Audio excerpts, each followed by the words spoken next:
everybody, welcome back to Cottoverdi. My name's Annette.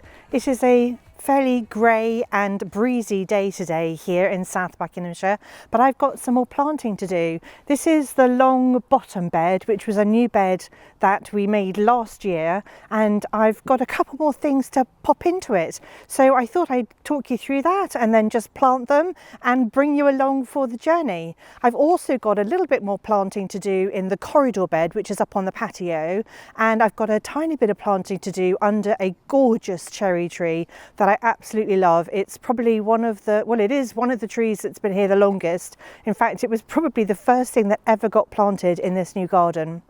Anyway, let's take a look at what I'm doing today. So over here next to a rose called Spicy Parfuma, I've got some gorgeous iris. They're still in their bags. They've come as bare roots, and I'm going to be planting, this particular iris is called Sultan's Palace, and it's this gorgeous sort of burnt orange with purple and brown. It's absolutely gorgeous, and I think that's going to be a lovely complement to the Spicy Parfuma. So with iris, they like full sun and they don't want to be buried deeply. In fact, if we can get sun to the actual bulby bit, then that's quite good. So these are going to be super easy to plant because they're kind of just going to be on the surface. And then if we move along the bed here, so this is a Cocoloco here, and then we planted another Cocoloco here. They look slightly different because this was from last year and I had to cut quite a bit of dead stuff out of it. It was in the wrong spot. So this is new, and I knew I had another new one. I just couldn't find it when we were doing this big planting project here. So this is another Cocoloco, and actually right behind it, which you can't see, is a little Verbascum. So I'm going to have to move the Verbascum in order to get my triangle of Cocolocos here.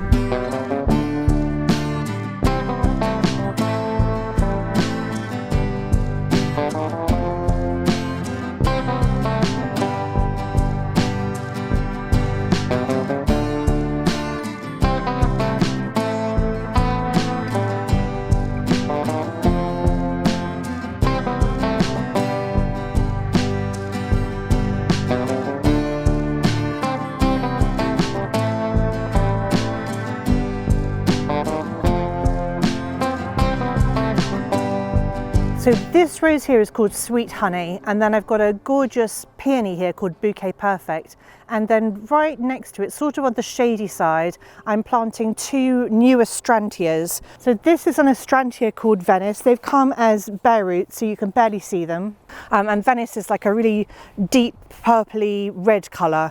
Hopefully, I'm really hoping that once the peonies finish blooming, then the Astrantia is going to take over the colour there. And then just up here in the corner, next to my Phytocarpus Darts Gold, I'm putting some gorgeous foxgloves called Apricot Beauty, and I think they're going to be a nice complement, and they'll be a lovely complement to this rose over here called Sweet Honey.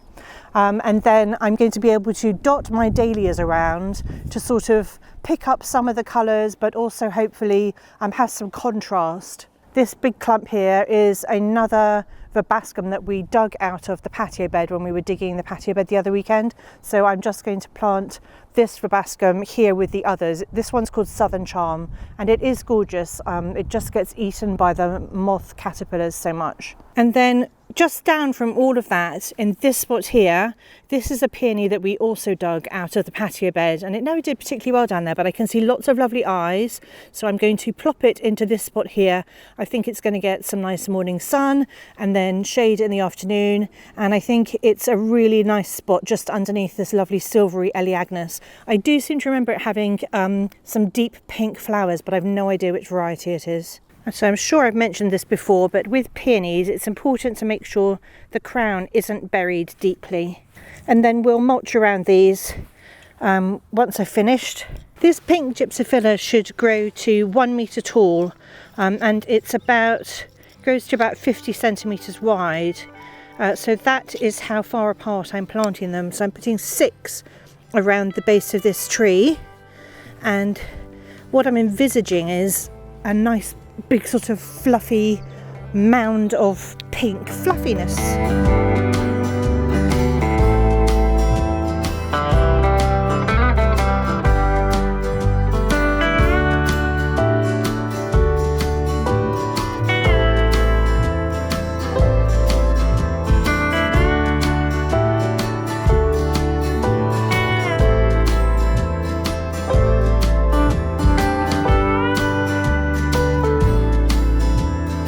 So this is the corridor bed, and at the back behind the salvia, in a shadier spot, I'm planting a Pulmonium called Purple Rain, and I've got Pulmoniums in the flower bed on the other side of the patio, exactly opposite.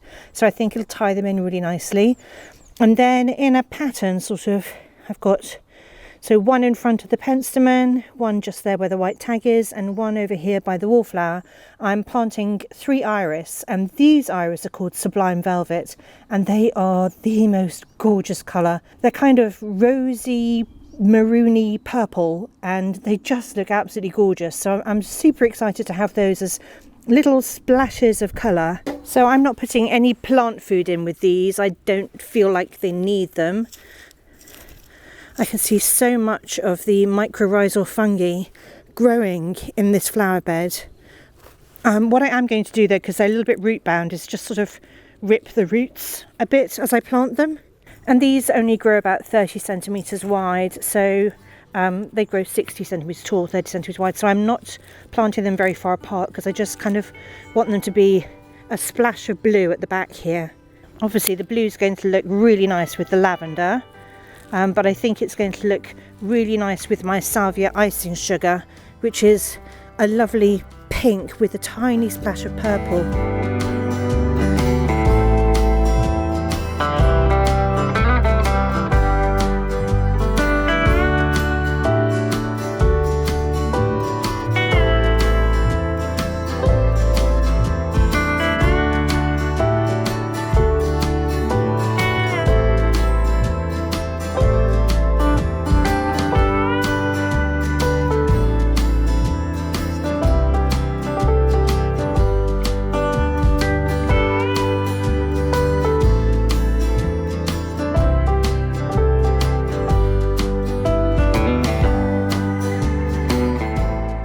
For today, I've planted everything that I wanted to get into the ground. I do still have some bare roots and some mini plugs that I need to just pot up temporarily whilst we prep the beds for them, and then I'll show you where I'm planting those at a later date. But anyway, I hope you've enjoyed this, found it interesting and useful. Maybe you fancy buying some of these plants yourself. Anyway, thank you so much for watching, and I'll see you all next time.